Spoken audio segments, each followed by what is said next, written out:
अस्सलामु अलैकुम वरहमतुल्लाहि वबरकातुहू। नाज़रीन इकराम, हज़रत अब्दुल्ला इब्न मुबारक फरमाते हैं कि मैं मक्का मुअज़्ज़मा में था और वहाँ पर बहुत सख्त कहत पड़ा हुआ था। लोग मैदान अरफ़ात में नमाज इस्तिस्क़ा पढ़ने के लिए जाते थे, लेकिन कहत की सख्ती बढ़ती ही जा रही थी। एक हफ़्ता इसी हाल में गुजर गया। अगले हफ़्ते में लोग नमाज जुमा के बाद फिर मैदान अरफ़ात में गए। वहाँ मैंने एक स्याह फाम कमज़ोर बदन शख्स को देखा कि उसने 2 रकत नमाज पढ़ी और अपने परवरदिगार से दुआ मांगी, फिर सजदा किया और कहा कि मौला करीम, तेरी इज़्ज़त की कसम है, मैं अपना सर सजदे से उस वक़्त तक नहीं उठाऊंगा जब तक कि तू अपने बंदों को बारान रहमत से सैराब न करेगा। उसके बाद मैंने बादल का एक टुकड़ा देखा कि वो ज़हर हुआ, फिर उसमें और टुकड़े मिल गए। फिर तो आसमान इस तरह बरसा कि गोया के हर तरफ सैलाब आ गया हो। उसके बाद उस स्याह फाम बंदे ने अल्लाह ताला की हम्दो सना की और वापस चला गया। ये देखकर मैं उसके पीछे पीछे चल पड़ा। चलते चलते वो एक ऐसे मकान में दाखिल हुआ जिसमें एक बुर्दा फरोश रहता था। ये देखकर मैं वापस आया। सुबह को मैं दिरहम और अशरफियाँ लेकर उस बुर्दा फरोश के मकान की तरफ आया और मैंने उससे कहा कि मुझे एक ग़ुलाम ख़रीदने की ज़रूरत है। और फिर सौदागर ने तकरीबन 30 ग़ुलाम मेरे सामने पेश किए।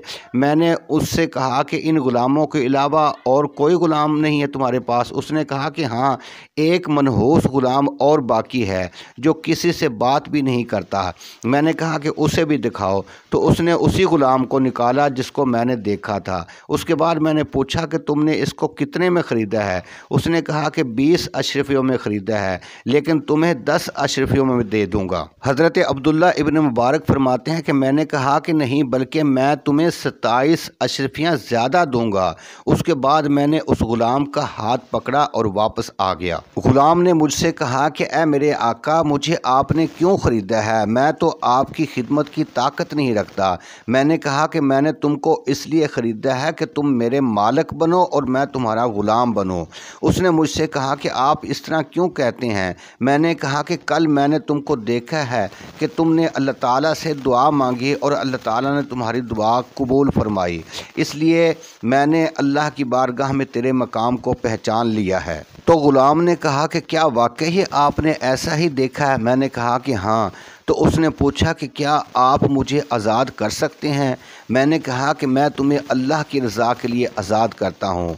तो उसके बाद गैब से मैंने किसी को ये कहते हुए सुना कि ऐ अब्दुल्ला इब्न मुबारक, तुझे मुबारक हो कि अल्लाह ताला ने तेरी मग़फ़िरत फरमा दी है। उसके बाद ग़ुलाम ने वज़ू किया और 2 रकत नमाज पढ़ी और कहा कि इस छोटे आका की आज़ादी पर तो अल्लाह का शुक्र है, मगर मौला अकबर के आज़ाद करने पर कैसे शुक्र अदा कर सकता हूँ। उसके बाद उसने दोबारा वज़ू किया और 2 रकात नमाज पढ़ी।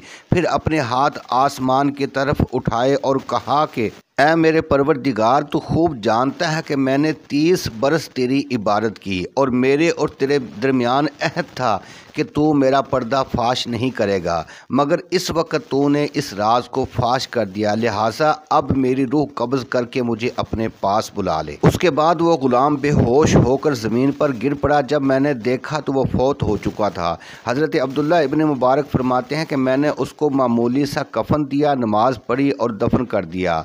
जब मैं रात को सोया तो एक खूबसूरत बुज़ुर्ग को बेहतरीन लिबास में देखा और उनके साथ एक उनसे भी ज़्यादा उम्र के बुज़ुर्ग थे। वैसी ही सूरत, वैसे ही लिबास में उनके साथ हैं और उन दोनों साहिबों में से हर एक दूसरे के कंधे पर अपना हाथ रखे हुए है। तो इन दोनों बुज़ुर्गों में से एक बुज़ुर्ग ने मुझे फरमाया कि ऐ अब्दुल्ला इब्न मुबारक, मैं तेरा नबी मोहम्मद रसूलुल्लाह सल्लल्लाहु अलैहि वसल्लम हूँ और ये मेरे बाप हज़रत इब्राहीम अलैहिस्सलाम हैं। और फरमाया कि ऐ अब्दुल्ला इब्न मुबारक, तू अल्लाह से शर्म नहीं करता कि अल्लाह ताला के औलिया में से एक वली फौत हो गया और तूने उसको अच्छा कफन ना दिया। सुबह के वक़्त जब मेरी आँख खुली तो मेरी आँखों से आंसू निकल रहे थे। तो मैं कब्रिस्तान गया, उस ग़ुलाम की नाश को कब्र से दोबारा निकाला और बेहतरीन किस्म का कफन उसको पहनाया और फिर उस पर नमाज जनाजा पढ़ी और उसको दोबारा दफन कर दिया। इसीलिए कहा जाता है कि किसी भी इंसान को हकीर मत समझो।